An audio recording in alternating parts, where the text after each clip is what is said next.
जय हिंद, वंदे मातरम। स्वागत है आप सभी का सक्सेस वर्ल्ड एमसीक्यू चैनल पर। तो फ्रेंड्स, आज की इस वीडियो में लुसेंट बुक से प्रैक्टिस सेट नंबर 15 कवर होगा। और आपकी जानकारी के लिए बता दूं, ये क्लास बिहार पुलिस और बिहार मध्य निःशक्त सिपाही की नई भर्ती दोनों के लिए बहुत ही इम्पोर्टेंट है, क्योंकि लुसेंट बुक से आपके एग्जाम में 30 से 35 प्रश्न डायरेक्ट पूछे जाते हैं। इसलिए आप लोग डेली इस क्लास को अटेंड करें। और ये क्लास डेली रात 9 बजे लाइव चैट के साथ चलता है। तो आप सभी जल्दी से लाइव में जुड़ जाइए। सभी को गुड इवनिंग, गुड इवनिंग। और फ्रेंड्स, अगर आप लोग मेरे सभी क्लास का नोटिफिकेशन लेना चाहते हैं तो चैनल को सब्सक्राइब करें और साथ में बेल आइकन को ज़रूर प्रेस कर लें, ताकि आपको समय समय पर सभी क्लास की जानकारी मिलते रहे। और सभी क्लास के पीडीएफ टेलीग्राम चैनल पर दिए जाते हैं। लिंक टेलीग्राम का डिस्क्रिप्शन बॉक्स में है, जाकर ज्वाइन कर लीजिए। तो चलिए शुरुआत करते हैं फर्स्ट क्वेश्चन से।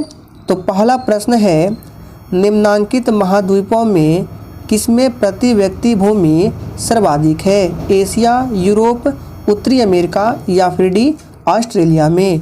आप लोगों को आंसर करने के लिए लाइव चैट का ऑप्शन मिलता है, तो प्रत्येक स्टूडेंट को लाइव चैट में आंसर करना है। तो देखिए, पहले प्रश्न का राइट आंसर जो ही बच्चे ऑप्शन डी को दिए हैं, बिल्कुल सही जवाब है। ऑस्ट्रेलिया महाद्वीप में प्रति व्यक्ति भूमि सर्वाधिक है। आप लोग इमेज में देख सकते हैं, ये आपका है ऑस्ट्रेलिया महाद्वीप। और ये महाद्वीप जो है सबसे छोटा महाद्वीप है, आपको ये भी ध्यान में रखना है। चलिए नेक्स्ट क्वेश्चन देखते हैं, निम्न में से सबसे छोटा महाद्वीप कौन है? चलिए आंसर बताएंगे। और देखिए, अगर आप लोग डेली करंट अफेयर्स की क्लास को नहीं करते हैं तो उस क्लास को आप लोग डेली अटेंड करें, क्योंकि आपके एग्जाम में 1 से 2 क्वेश्चंस करंट अफेयर्स से भी पूछे जाते हैं। तो ध्यान रखें, वो क्लास डेली सुबह 6 बजे होता है। तो देखिए, निम्न में से सबसे छोटा महाद्वीप कौन है? तो ऑस्ट्रेलिया महाद्वीप ये सबसे छोटा महाद्वीप है। और सबसे बड़ा महाद्वीप पूछे तो एशिया महाद्वीप सबसे बड़ा महाद्वीप है। चलिए आगे देखते हैं, एंडीज पर्वत श्रेणी निम्नलिखित में से किस महाद्वीप में स्थित है? चलिए आंसर करते जाएंगे। तो आप लोग ये मैप में देख सकते हैं, ये जो मैप में किसका मैप है? तो ये दक्षिण अमेरिका का मैप है। और आप लोग यहाँ देख सकते हैं, ये आपका हो गया एंडीज माउंटेन। तो ये कहाँ पर स्थित है? तो ये आपका दक्षिण अमेरिका में स्थित है। ये देख सकते हैं, ये आपका एंडीज माउंटेन यानी कि एंडीज पर्वत का चित्र है। ये आपका दक्षिणी अमेरिका में स्थित है। नेक्स्ट क्वेश्चन देखिए, यूरोप की एक पर्वत श्रृंखला कौन सी है? चलिए आंसर बताएंगे। यूरोप की एक पर्वत श्रृंखला कौन सी है? तो देखिए, चौथे प्रश्न का राइट आंसर हो जाएगा आल्प्स पर्वत। आल्प्स पर्वत जो है ये एक यूरोप की पर्वत श्रृंखला है। और एक प्रश्न पूछा जाता है कि हिमालय पर्वत जो है, हिमालय पर्वत श्रृंखला ये किस प्रकार का पर्वत है? तो ये वलित पर्वत का उदाहरण है। ध्यान रखना है, ये वलित पर्वत का उदाहरण है। नेक्स्ट क्वेश्चन, प्राचीन भारतीय भौगोलिक मान्यता के अनुसार भारतवर्ष किस द्वीप का अंग था? चलिए आंसर करेंगे। और देखिए, प्रत्येक स्टूडेंट को लाइव चैट में आंसर देना है, क्योंकि आंसर देने से होता क्या है, आपको प्रश्न ज़्यादा दिन तक याद रहते हैं। तो प्राचीन भारतीय भौगोलिक मान्यता के अनुसार भारतवर्ष जो है ये जम्बू द्वीप का उदाहरण है। बी ऑप्शन बिल्कुल सही जवाब है। भारत की मुख्य भूमि की दक्षिणी सीमा क्या है? ये प्रश्न आप लोगों के लिए इम्पोर्टेंट है। तो यहाँ पे दक्षिणी सीमा पूछ रहा है, तो आपको मैप से समझाते हैं। जैसे ये इंडिया का मैप है और ये आपका दक्षिणी सीमा है। और ये जो है दक्षिणी सीमा 8 डिग्री 4 मिनट उत्तरी अक्षांश से लेकर यहाँ पे आपका 37 डिग्री 6 मिनट उत्तरी अक्षांश तक है। बात करें वेस्ट साइड की, तो ये जो है 68 डिग्री 7 मिनट से लेकर ये 97 डिग्री 25 मिनट तक है। आप लोग चित्र में भी देख सकते हैं, 97 डिग्री 25 मिनट। तो इस प्रश्न का आंसर क्या होगा? भारत की मुख्य भूमि की दक्षिणी सीमा यानी कि ये वाला पूछ रहा है, तो ये आपका 8 डिग्री 4 मिनट होगा उत्तरी अक्षांश, जो कि ऑप्शन सी में दिया गया है। और ये जो है 37 डिग्री 6 मिनट उत्तरी अक्षांश तक है, यहाँ से यहाँ तक। और बात करें भारत की लंबाई अगर पूछे कि उत्तर से दक्षिण तक कितनी है, तो याद रखना है ये 3214 है। और पूरब से पश्चिम जो है ये 2933 किलोमीटर है। इन सभी बातों को ध्यान रखना है। भारतीय मानक समय किस पर आधारित है? ये प्रश्न आपके एग्जाम में एक बार पूछा गया था। चलिए आंसर बताएंगे। तो देखिए, बात करें भारतीय मानक समय आधारित है तो ये 82.5 डिग्री पूर्वी देशांतर यानी 82 डिग्री 30 मिनट पूर्व देशांतर पर आधारित है। सी ऑप्शन इस प्रश्न का बिल्कुल सही जवाब है। हिमालय पर्वत एक मुख्य प्रकार है। तो देखिए, अभी हमने इस प्रश्न को बताया था कि आप लोगों को याद रखना है हिमालय पर्वत जो है ये किस प्रकार का उदाहरण है।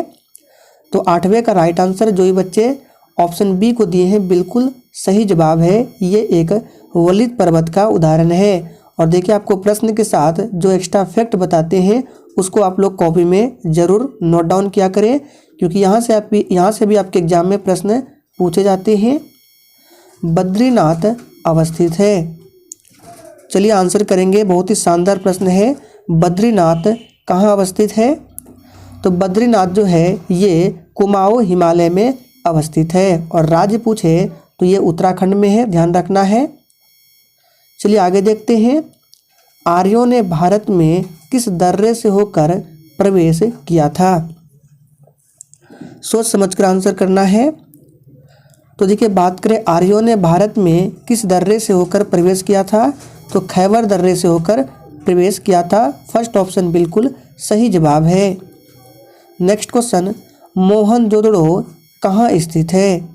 सोच समझकर आंसर करना है। और देखिए, अगर आप लोगों को सेशन पसंद आ रहा है तो प्लीज़ सभी लोग सेशन को दिल से लाइक किया करें, क्योंकि आपका एक लाइक मुझे मोटिवेट करता है। इसलिए आप लोग सेशन को लाइक करें और सेशन को शेयर करें। अगर अच्छा नहीं लग रहा है तो आप लोग डिसलाइक भी कर सकते हैं। तो मोहनजोदड़ो कहाँ स्थित है?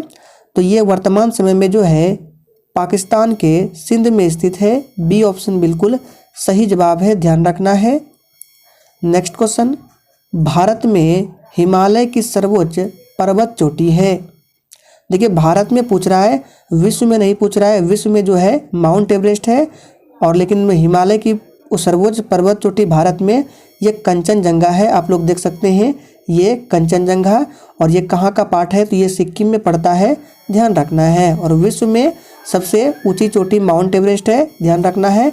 माउंट एवरेस्ट को नेपाल में किस नाम से जाना जाता है? तो सागर माथा के नाम से जाना जाता है, सागर माथा। तो इस पॉइंट को भी आप लोग नोट कर लेंगे कि माउंट एवरेस्ट को नेपाल में किस नाम से जाना जाता है? तो सागर माथा के नाम से जाना जाता है। नेक्स्ट क्वेश्चन, हिमाचल प्रदेश में स्थित दर्रा कौन सा है? ये प्रश्न आपके एग्जाम के लिए इम्पोर्टेंट रहेगा, काफ़ी बार एग्जाम्स में पूछा गया है। तो देखिए, हिमाचल प्रदेश में दर्रा है सिपकिला दर्रा, रोहतांग दर्रा, ये सभी जो है हिमाचल प्रदेश में है। तो ऑप्शन ए में दिया गया है सिपकिला दर्रा। और देखिए, सेशन के एंड में आप लोग कमेंट करके ज़रूर बताएंगे कि आप लोगों ने कितने प्रश्नों के सही जवाब दिए हैं। आप लोग थोड़ा सा कमेंट करेंगे कि जोजिला दर्रा कहाँ पर स्थित है। जवाहर सुरंग नाम किस प्राकृतिक पर्वतीय दर्रे को दिया गया? चलिए आंसर करेंगे फटाफट से, और सेशन को आप लोग अधिक से अधिक शेयर करें। तो देखिए, जवाहर सुरंग नाम किस प्राकृतिक पर्वतीय दर्रे को दिया गया? तो ये बनिहाल दर्रे को दिया गया है। सी ऑप्शन इस प्रश्न का बिल्कुल सही जवाब है। निम्नलिखित में से कौन सा दर्रा पश्चिमी घाट पर्वत माला में स्थित नहीं है? चलिए आपको बताना है कौन सा दर्रा है जो पश्चिमी घाट पर्वतमाला में स्थित नहीं है। तो ये पिपली घाट दर्रा है, जो कि ऑप्शन डी में दिया गया है। ये अरावली में स्थित दर्रा है, ध्यान रखना है।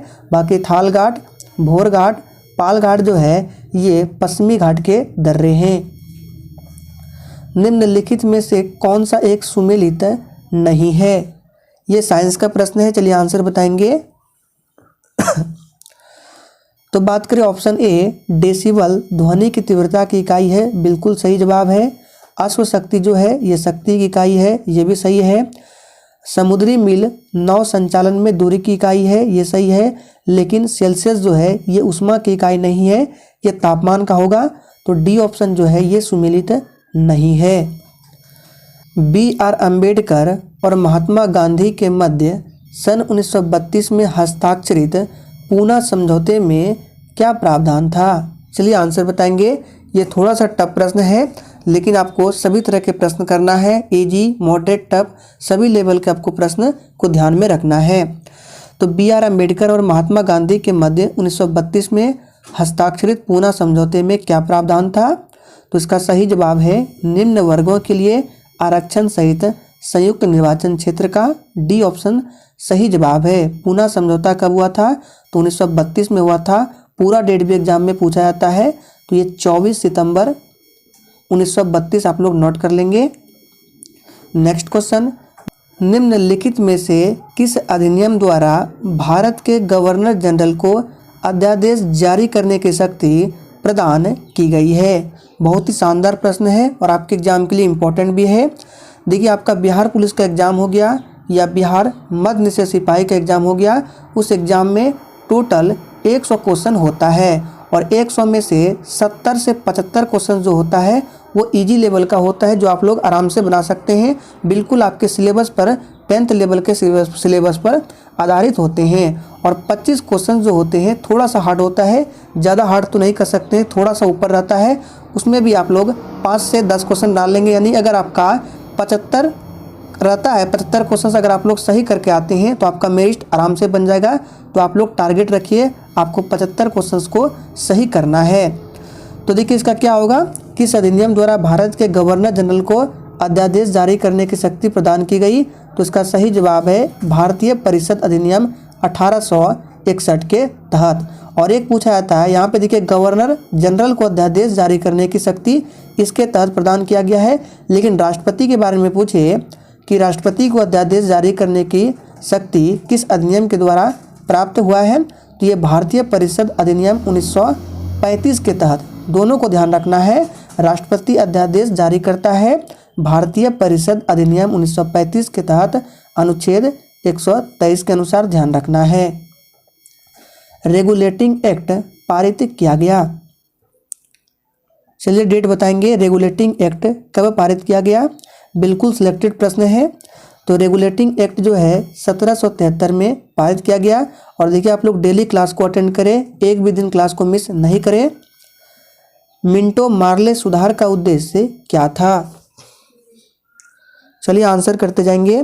मिंटो मार्ले सुधार का उद्देश्य क्या था? तो देखिए इसका उद्देश्य था पृथक निर्वाचन प्रणाली। फर्स्ट ऑप्शन बिल्कुल सही जवाब है। मिश्रित अर्थव्यवस्था से क्या अभिप्राय है? चलिए आंसर करेंगे, ये इकोनॉमिक्स के प्रश्न है।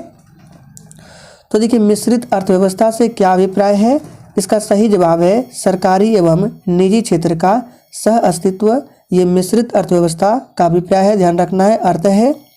नेक्स्ट क्वेश्चन, आर्थिक विकास के दृष्टिकोण से भारत की गिनती होती है? चलिए आंसर बताएंगे।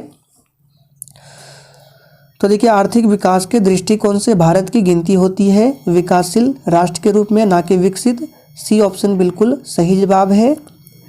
निम्नलिखित में से किसने स्वयं को हिंदुस्तान का तोता कहा था? और देखिए सेशन के एंड में आप लोगों को अपना अपना स्कोर जरूर देना है कि आप लोगों ने कितने प्रश्नों के सही सही जवाब दिए हैं। बिल्कुल ईमानदारी पूर्वक स्कोर करना है। तो हिंदुस्तान का तोता किसे कहा जाता है? अमीर खुसरो को। भारत में सूफी समुदाय का संस्थापक किसे माना जाता है? तो देखिए भारत में बात करें सूफी समुदाय का संस्थापक किसे माना जाता है? तो ये माना जाता है मोइनुद्दीन चिश्ती को। सी ऑप्शन सही जवाब है।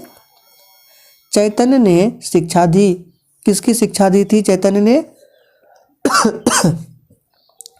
तो देखिए चैतन्य ने शिक्षा दिया था भक्ति की। फर्स्ट ऑप्शन बिल्कुल सही जवाब है, इसको याद रखिए, पूछा जाता है एग्जाम में। नेक्स्ट क्वेश्चन, भूटान का राष्ट्रीय खेल कौन सा है? फटाफट से आप सभी आंसर बताएंगे। भूटान का राष्ट्रीय खेल क्या है? तो देखिए भूटान का राष्ट्रीय खेल आप सभी जानते हैं, ये तीरंदाजी है। सीपीयू का वह भाग जो अन्य सभी कंप्यूटर कंपोनेंट के गतिविधियों को कोऑर्डिनेट करता है वह कौन है? चलिए ये कंप्यूटर से संबंधित प्रश्न है, एग्जाम में एक प्रश्न ये भी पूछा जाता है। तो सबसे पहले सीपीयू का फुल फॉर्म भी पूछा जाता है। इसका फुल फॉर्म होता है कंट्रोल प्रोसेसिंग यूनिट। और इसमें क्या पूछ रहा है कि सीपीयू का वह भाग जो अन्य सभी कंप्यूटर कंपोनेंट की गतिविधियों को कोऑर्डिनेट करता है वह क्या है। तो देखिए इसका सही जवाब है option C, control unit. Himalaya का पाद प्रदेश निम्न में से किस नाम से जाना जाता है। चलिए तो देखिए हिमालय का पाद प्रदेश जो है ये जाना जाता है शिवालिक के रूप में। डी ऑप्शन हमारा बिल्कुल सही जवाब है। सिंधु घाटी की सभ्यता में घोड़े के अवशेष कहाँ मिले हैं। चलिए तो देखिए ये मिले हैं सुरकोटदा में। ऑप्शन ए सही जवाब है। हड़प्पा सभ्यता किस युग की थी। चलिए आंसर बताएंगे।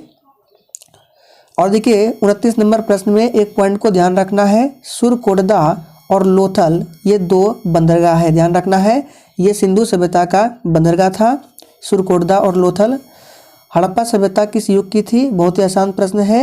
इसका सही जवाब है कांस्य युग और इसकी खोज 1921 में दयाराम साहनी के द्वारा किया गया।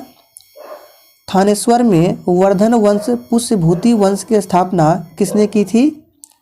चलिए वर्धन वंश या पुष्यभूति वंश की स्थापना किसने किया था, तो ये किया था पुष्यभूति वर्धन के द्वारा। सी ऑप्शन इस प्रश्न का बिल्कुल सही जवाब है। कदम राज्य की स्थापना मयूर शर्मन ने की थी, उसने अपनी राजधानी कहाँ बनाई।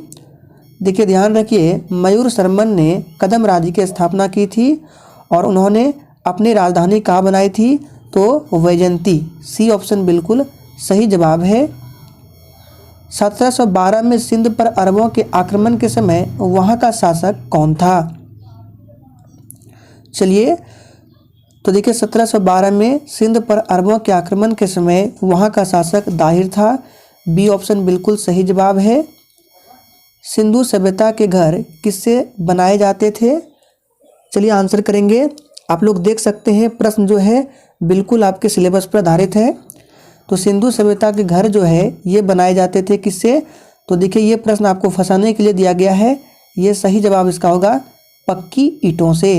तो ऑप्शन में एक भी नहीं है, तो इसका सही जवाब होगा इनमें से कोई नहीं। बहुत बच्चे पत्थर मारते हैं, तो ध्यान रखिए पक्की ईंटों से बनाए जाते थे, ध्यान रखना है। चलिए आगे देखते हैं। सर्वप्रथम भारत में जजिया कर लगाने का श्रेय सिंध के विजेता मोहम्मद बिन कासिम को दिया जाता है। उसने किस वर्ग को इस कर से मुक्त रखा था, आपको ये बताना है। बहुत ही शानदार प्रश्न है और टॉप लेवल के प्रश्न है। देखिए जो भी स्टूडेंट ईमानदारी से तैयारी करते हैं उनके लिए ये सभी प्रश्न बहुत ही मायने रखता है। तो देखिए इसका सही जवाब क्या होगा, तो इन्होंने ब्राह्मणों को इस कर से मुक्त रखा था। सी ऑप्शन बिल्कुल सही जवाब है। लेकिन अगर आपसे पूछे कि ब्राह्मणों पर सबसे पहले जजिया कर किसने लगाया था, तो ध्यान रखना है फिरोज शाह तुगलक ने। इन सभी पॉइंट को आप लोग नोट जरूर कर लेंगे, इंपॉर्टेंट है। तो फ्रेंड्स आज के सेशन में हम लोगों ने 35 प्रश्नों को कवर किया। 35 प्रश्नों को भले ही कवर किया गया, लेकिन आप लोग भी देख सकते हैं इस सेशन में हम लोगों ने लगभग 50 प्रश्नों को कवर किया फैक्ट के साथ। तो आज के लिए इतना ही, तब तक के लिए जय हिंद।